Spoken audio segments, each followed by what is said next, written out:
السلام عليكم.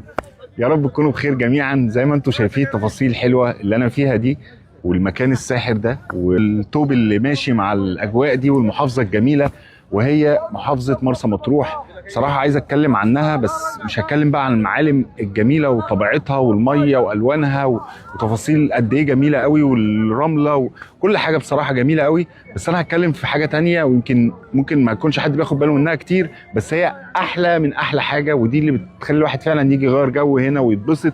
ولو عايز يعيش هنا افتكر برضو التفاصيل حلوه. ويمكن شفت كمان مش عارف باكستان او ما شابه ذلك، يعني الناس بتيجي من كل حته، لان بصراحه احلى حاجه هنا هو الشعب اللي هنا او اهل البلد. بصراحه اهل البلد بدو او عرب او اي مطرحه، صراحه منتهى الجمال. الناس لسه ماسكه في الذوق والعادات بتاعت زمان، تفاصيل حلوه قوي ما بين اللي كل واحد بيحاول اللي هو ايه يبين لك اللي هو ذوق. يعني لو واحد قطع عليك الطريق وهو ماشي تلاقيه رافع ايده واداك كلاكس، مش عارف حد بيتكلم مع حد تلاقيه يهدي الدنيا وبيتكلم بذوق. لدرجه حتى يعني ضابط المرور ما شاء الله اللي هنا اهل البلد بيأثروا على اللي عايشين كمان في البلد. ضابط مرور واقف في شارع اسكندريه والمفروض فيه اقماع ومفيش عربيات تقف، واقف غصب عني، يعني عايز اعمل حاجه ضروري قوي في دقيقه، فلقيته جالي قال لي خش الشارع الجانبي بمنتهى الاريحيه والذوق. مش عارف بنصلي وفي صوت زي صوت مزيكا او صوت يعني حد مركب سماعات وحاجات جامده كده، مش عارف توك توك بقى ولا عربيه، فحد راح من على الخارجين من الصلاه وطي يا ابني، راح البتاع متوطأ. يعني تفاصيل كده واخلاقيات. التعامل في السوبر ماركت والحاجات اللي بتجيبها وتاكلها وتشربها، الحمد لله الاسعار زي الاسعار عندنا، الدنيا لطيفه. ايجارات الشقق، كل بقى التفاصيل اللي انت عايزها، ان كان بقى شقه تبص على البحر بسهوله وتلاقي الاسعار يعني سهل ان انت تقدر تاجرها، مش حاجات متفاوت فيها ومتوضبه وتفاصيل حلوه وناس ملتزمه في كلمتها قوي.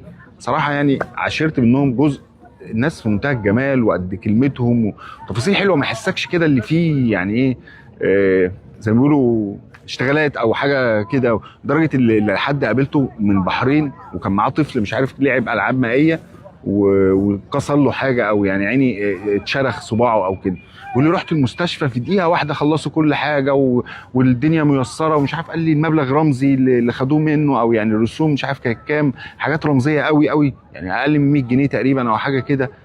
وعملوا له كبيره ومش عارف ايه، تفاصيل حلوه قوي. يعني كل حاجه جميله. الالعاب المائيه هنا ارخص العاب مائيه على كان بقى جيت ولا باراشوت، ولا ارخص مقارنه بقى بالساحل او باسكندريه او بالسخنه. فتفاصيل جميله قوي، والبلد فعلا حلوه، ويا رب يحفظها لاهلها. وفرصه اللي عايز يجي يستمتع هنا، المواضيع كده في القريب.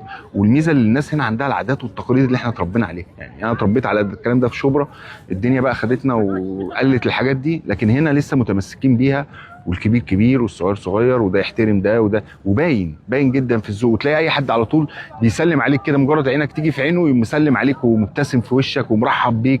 راجل كمين واحنا داخلين من على مرسى مطروح، مش عارف كيلو 30 او ايه، اول حاجه بيقولها لك الحمد لله على السلامه، مش هات الرخص، او الحمد لله على السلامه الرخص، شوف الرخص اتفضل يا استاذ فلان، ويقوم قايل لك اسمك كده وهو بيديك الرخص.